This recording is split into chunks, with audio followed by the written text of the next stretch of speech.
नमस्कार दोस्तों, आप सभी का स्वागत है मेरे YouTube चैनल स्केरी सस्पेंस में। अगर आपको हमारी वीडियो अच्छी लगती है तो हमारे चैनल को सब्सक्राइब करें, वीडियो को लाइक करें और कमेंट करें आप कहां से हमारी वीडियो देखते हो। आपको वीडियो के अंत में शार्ट आउट मिलेगा। तो आज की हमारी कहानी खामोशी का शोर। दिल्ली के पास एक छोटा सा गांव था जिसका नाम था नागपुरा। इस गांव की हर गली और हर मोड़ पर एक अजीब सी खामोशी छाई रहती थी। गांव के लोग बाहर से सामान्य दिखते थे, लेकिन अंदर ही अंदर सभी डर में जी रहे थे। कहानी की शुरुआत होती है सीमा से, जो अपने पति अर्जुन और बेटी रिया के साथ हाल ही में इस गांव में शिफ्ट हुई थी। अर्जुन को यहाँ की सरकारी स्कूल में नौकरी मिली थी और इसलिए वे यहाँ रहने आ गए। शुरू में सब ठीक लगा, लेकिन रात होते ही कुछ अजीब घटनाएं शुरू होने लगी। पहली रात सीमा को ऐसा महसूस हुआ जैसे कोई उसके कमरे के बाहर चल रहा हो। कदमों की आहट जो धीमे धीमे उसकी तरफ बढ़ रही थी। उसने अर्जुन को जगाने की कोशिश की, लेकिन वो इतनी गहरी नींद में था कि कुछ नहीं सुना। सीमा ने खिड़की से बाहर देखा, लेकिन वहां कोई नहीं था। उसे लगा शायद ये सिर्फ उसका वहम होगा। अगले दिन सुबह गांव की बुजुर्ग महिला दादी रुखसाना ने सीमा से कहा, बेटा, रात को किसी को बाहर मत निकलने देना, यहां की रातें खतरनाक होती है। सीमा को कुछ समझ में नहीं आया, लेकिन उसने ज्यादा सवाल नहीं किए। दूसरी रात सीमा और अर्जुन सो रहे थे और अचानक रिया जोर जोर से चिल्लाने लगी, मां, दरवाजे के बाहर कोई है। सीमा और अर्जुन भागकर कमरे के दरवाजे तक पहुंचे, लेकिन जब दरवाजा खोला तो कोई नहीं था। सिर्फ हवा का एक तेज झोंका कमरे में घुसा और घर का सारा माहौल ठंडा हो गया। को समझ में आने लगा था कि यहां कुछ तो गलत हो रहा है। उसने गांव के कुछ और लोगों से इस बारे में पूछा, लेकिन सभी ने चुप्पी साध ली। किसी ने कुछ नहीं कहा, सिवाय एक बात के, ज्यादा सवाल मत पूछो, यहां रात को बाहर जाना मना है। तीसरी रात सबसे भयानक थी। उस रात सीमा ने दरवाजे पर तेज दस्तक सुनी। जब उसने दरवाजा खोला तो सामने कोई नहीं था। अचानक उसे लगा कि कोई अदृश्य शक्ति उसे खींच रही है। अर्जुन ने सीमा को पकड़कर खींचा, लेकिन उस खींचातानी में सीमा बेहोश हो गई। सुबह सीमा को होश आया तो उसने अर्जुन से पूछा, वो क्या था? अर्जुन कुछ कहने ही वाला था कि गांव के एक बुजुर्ग पंडित जी घर आए और बोले, इस गांव की जमीन पर एक पुरानी आत्मा का साया है। जो भी नए लोग यहां आते हैं वो उसे चैन से नहीं रहने देती। कई साल पहले यहां एक लड़की की रहस्यमयी मौत हुई थी और तब से उसकी आत्मा यहां भटक रही है। पंडित जी ने कहा कि गांव के कई लोग इस आत्मा से परेशान हैं, लेकिन कोई इस बारे में बात नहीं करता, क्योंकि इस आत्मा से पंगा लेना खतरनाक हो सकता है। उसने अर्जुन और सीमा को सलाह दी कि वे जल्द से जल्द यह गांव छोड़ दें। अर्जुन और सीमा ने उसी दिन गांव छोड़ने का फैसला किया। पर जब वे गांव से बाहर जाने लगे तो एक अजीब बात हुई। गांव के गेट के पास पहुंचते ही अचानक उनकी कार बंद हो गई। हवा में अजीब सा सन्नाटा छा गया और तभी रिया के पीछे से एक परछाई दिखने लगी। परछाई ने धीरे धीरे अपना आकार लेना शुरू किया और फिर एक भयानक और डरावनी आवाज आई, तुम मुझे छोड़कर नहीं जा सकते। सीमा, अर्जुन और रिया चीखते हुए गाड़ी से बाहर भागे। तभी पंडित जी वहां पहुंचे और अपने मंत्रों से उस आत्मा को शांत किया। आत्मा ने गुस्से से चीखते हुए गांव में वापसी की और तभी गाड़ी स्टार्ट हो गई। सीमा, अर्जुन और रिया ने गांव छोड़ दिया, लेकिन उनकी जिंदगी में वो खौफनाक रातें हमेशा के लिए बस गई। आज भी गांव के लोग कहते हैं कि नागपुरा में रात को अजीब सी आवाजें आती है, जैसे कोई चल रहा हो, हंस रहा हो या फिर किसी की आहट हो। पर कोई भी यह जानने की हिम्मत नहीं करता कि वो कौन है, क्योंकि गांव की खामोशी में एक शोर हमेशा छिपा रहता है। सीमा, अर्जुन और रिया गांव छोड़कर दिल्ली लौट आए, लेकिन गांव के खौफनाक अनुभवों ने उनका पीछा नहीं छोड़ा। रिया अक्सर रातों को जाग जाती और डरावनी बातें करने लगती। वो बार बार कहती, वो मेरे साथ आ गई है। अर्जुन और सीमा को लगा कि यह सिर्फ उसका डर है, लेकिन धीरे धीरे रिया की हालत बिगड़ने लगी। अजीब घटनाओं की शुरुआत दिल्ली में उनके नए घर में पहुंचने के कुछ ही दिनों बाद अजीब घटनाएं फिर से शुरू हो गई। सबसे पहले सीमा ने महसूस किया कि घर में अजीब आवाजें आ रही हैं। कभी दरवाजे पर दस्तक होती, लेकिन जब वो खोलती तो कोई नहीं होता। कभी कभी उसे अपने पीछे किसी की परछाई दिखती, लेकिन जब मुड़कर देखती तो वहां कुछ नहीं होता। एक रात अर्जुन देर से घर आया। घर का दरवाजा खुला था और अंदर पूरी अंधेरी थी। रिया अपने कमरे में बैठी थी। उसके हाथ में एक पुरानी गुड़िया थी जो उसने नागपुरा के गांव से लाई थी। अर्जुन ने गुड़िया को देखा और उसे महसूस हुआ कि वो गुड़िया कुछ अजीब है। उसकी आंखें चमक रही थी, जैसे वो किसी को घूर रही हो। अर्जुन ने सीमा से कहा, यह गुड़िया हमें वहां से नहीं लानी चाहिए थी। मुझे लगता है ये उस आत्मा से जुड़ी है। सीमा ने उसे ध्यान नहीं दिया, लेकिन उस रात कुछ ऐसा हुआ जो अर्जुन और सीमा के होश उड़ा देने वाला था। अगली रात जब सब सो रहे थे, अचानक रिया के कमरे से जोर जोर से हंसी की आवाजें आने लगी। अर्जुन और सीमा दौड़कर कमरे में गए तो देखा कि रिया बिस्तर पर नहीं थी। उसकी जगह पर वो गुड़िया बैठी हुई थी और गुड़िया की आंखों से लाल रोशनी निकल रही थी। कमरे में ठंडी हवा का झोंका चला और तभी एक ठंडी डरावनी आवाज आई, तुम मुझे छोड़कर नहीं जा सकते। अर्जुन ने गुड़िया को उठाकर फेंक दिया, लेकिन उसी वक्त रिया कमरे के कोने से बाहर आई। उसकी आंखें लाल थीं और उसके चेहरे पर एक अजीब सी मुस्कान थी। उसने धीमी आवाज में कहा, वो आ गई है मां, वो अब हमारे साथ रहेगी। सीमा और अर्जुन को समझ में नहीं आ रहा था कि वो क्या करे। रिया का व्यवहार दिन ब दिन और अजीब होता जा रहा था। कभी वो खुद से बातें करने लगती, कभी वो अकेले में हंसती। वो बार बार कहती, वो मुझे अपने साथ ले जाएगी। आखिरकार अर्जुन ने पंडित जी को बुलाने का फैसला किया। पंडित जी गांव से आए और जैसे ही उन्होंने रिया को देखा, उनकी आंखों में चिंता झलक गई। उन्होंने अर्जुन से कहा, तुम्हें मैंने पहले ही चेताया था। वो आत्मा तुम लोगों का पीछा कर रही है। उसे यहां से भगाना आसान नहीं होगा। पंडित जी ने घर के हर कोने में मंत्रों का जाप किया, लेकिन जैसे जैसे वो मंत्र पढ़ते, घर में अजीब घटनाएं बढ़ने लगी। दरवाजे खुद ब खुद खुलने और बंद होने लगे। दीवारों पर खरोंच के निशान उभरने लगे और ठंडी हवा पूरे घर में फैल गई। रिया अब बुरी तरह से बदल चुकी थी। वो किसी और की तरह बातें कर रही थी, जैसे उसमें किसी और आत्मा का वास हो। पंडित जी ने अर्जुन और सीमा से कहा, यह आत्मा इतनी आसानी से नहीं जाएगी, इसे बलि चाहिए। अगर इसे रोका नहीं गया तो ये रिया को हमेशा के लिए अपने साथ ले जाएगी। पंडित जी ने एक अंतिम उपाय के रूप में एक पूजा का आयोजन किया, जो पूरी रात चलने वाली थी। पूजा शुरू हुई और हर मंत्र के साथ आत्मा का गुस्सा बढ़ता गया। रिया जोर जोर से चिल्लाने लगी।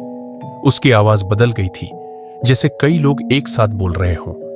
वो बिस्तर से उठकर हवा में तैरने लगी और उसके शरीर पर अजीब निशान उभरने लगे। पूजा के दौरान पंडित जी ने अर्जुन को बताया कि आत्मा की शक्ति उस गुड़िया में छिपी है। उन्होंने कहा, गुड़िया को नष्ट करना ही एकमात्र उपाय है।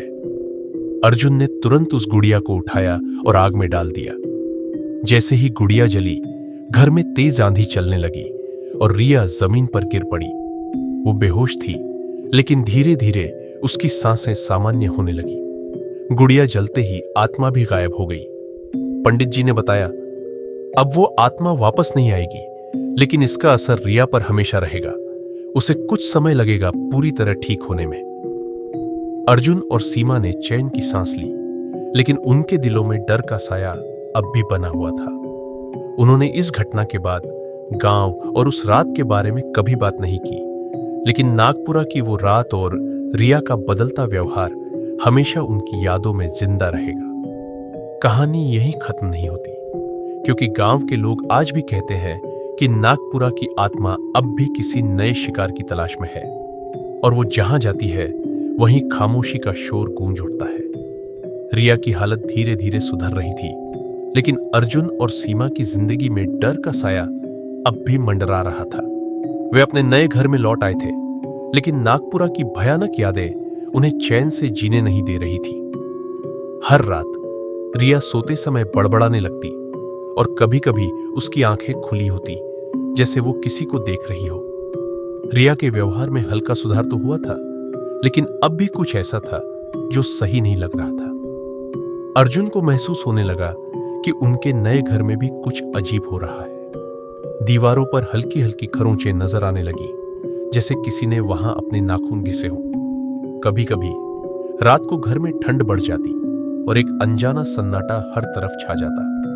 एक रात जब अर्जुन देर से काम से लौटा, उसे रिया के कमरे से फिर से वही डरावनी हंसी सुनाई दी। उसने जल्दी से दरवाजा खोला तो देखा कि रिया सो रही थी, लेकिन उसकी बगल में वो जली हुई गुड़िया रखी थी, जिसे उन्होंने कुछ हफ्ते पहले नष्ट किया था। अर्जुन के रोंगटे खड़े हो गए। उसने गुड़िया को बाहर फेंकने की कोशिश की, लेकिन जैसे ही उसने गुड़िया को उठाया, रिया की आंखें खुल गई और उसने ठंडी आवाज में कहा, वो फिर से आ गई है पापा। अर्जुन और सीमा ने जब पंडित जी से फिर से संपर्क किया तो उन्होंने बताया कि हो सकता है आत्मा पूरी तरह से गुड़िया के साथ नष्ट नहीं हुई हो। उन्होंने कहा, आत्माएं तब तक चैन नहीं पाती जब तक उनका सही तरीका से अंतिम संस्कार न हो। पंडित जी ने अर्जुन से कहा कि उन्हें उस आत्मा के असली इतिहास को जानना होगा, तभी वो उसे हमेशा के लिए मुक्ति दिला सकते हैं। अर्जुन और सीमा ने नागपुरा लौटने का फैसला किया, क्योंकि वहां ही उनके सभी सवालों के जवाब छिपे थे। नागपुरा की वापसी अर्जुन और सीमा रिया को अपने साथ लेकर नागपुरा लौट आए। गांव में सब कुछ पहले जैसा ही था, वही खामोशी, वही डरावना माहौल।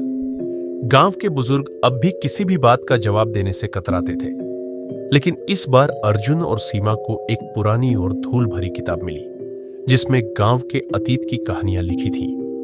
किताब में लिखा था कि नागपुरा की आत्मा एक लड़की थी जिसका नाम कल्पना था। उसे गांव वालों ने चुड़ैल मानकर जिंदा जला दिया था, लेकिन मरने से पहले उसने शाप दिया था कि वो गांव के हर परिवार को तबाह कर देगी। उसकी आत्मा एक खास गुड़िया के अंदर कैद हो गई थी, जो उसके पास उसकी मौत के समय थी। सीमा और अर्जुन को अब सब समझ में आने लगा था। वो गुड़िया जिसे रिया गांव से लाई थी, वही गुड़िया थी जिसमें कल्पना की आत्मा कैद थी। गांव के लोग हमेशा से उस आत्मा से डरते थे, इसलिए उन्होंने कभी इस बारे में खुलकर बात नहीं की। अर्जुन और सीमा को पता चल गया था कि उन्हें कल्पना की आत्मा को मुक्ति दिलाने के लिए उसके शाप को तोड़ना होगा। पंडित जी ने कहा कि आत्मा को तब तक शांति नहीं मिलेगी जब तक उसके साथ किए गए अन्याय का प्रायश्चित नहीं किया जाएगा।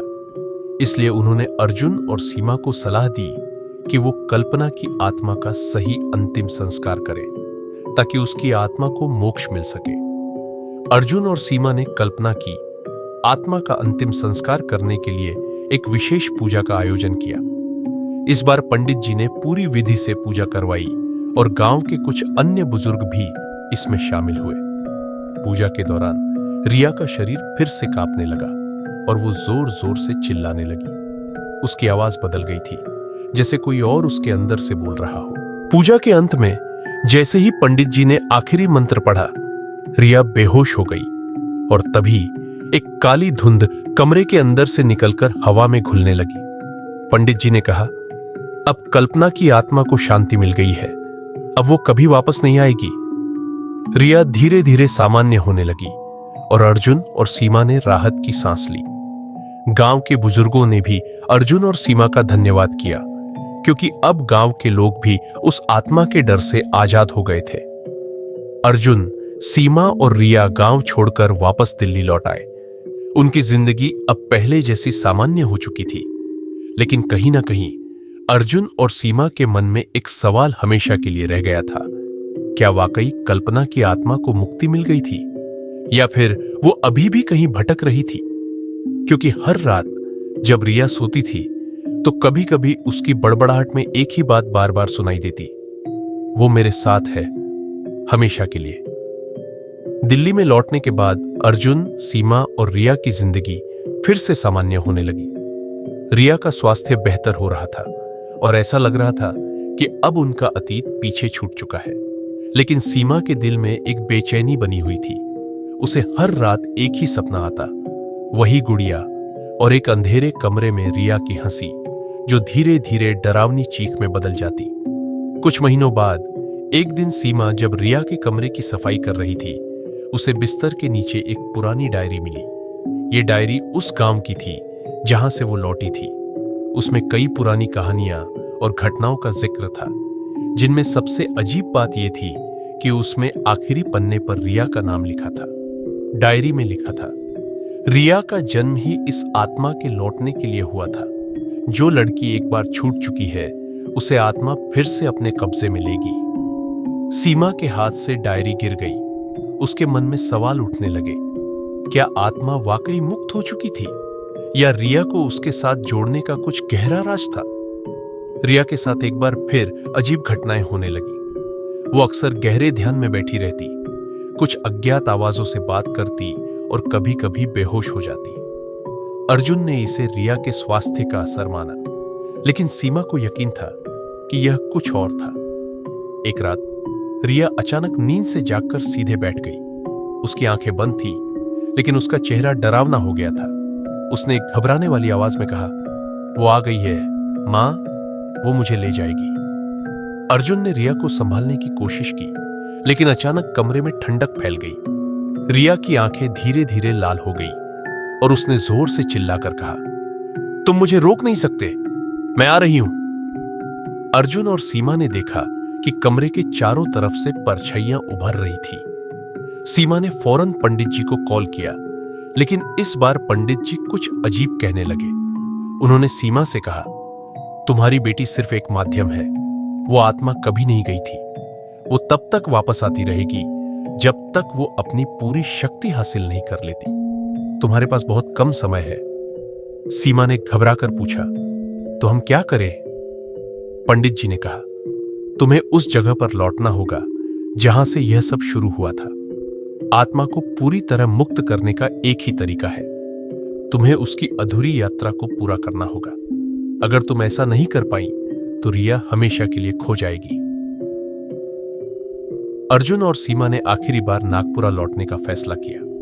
इस बार वो जानते थे कि उन्हें आत्मा के साथ एक अंतिम संघर्ष करना होगा। वे रिया को साथ लेकर गांव पहुंचे, जहां उन्हें गांव के लोगों ने सावधान किया कि वहां अब कोई भी सुरक्षित नहीं है।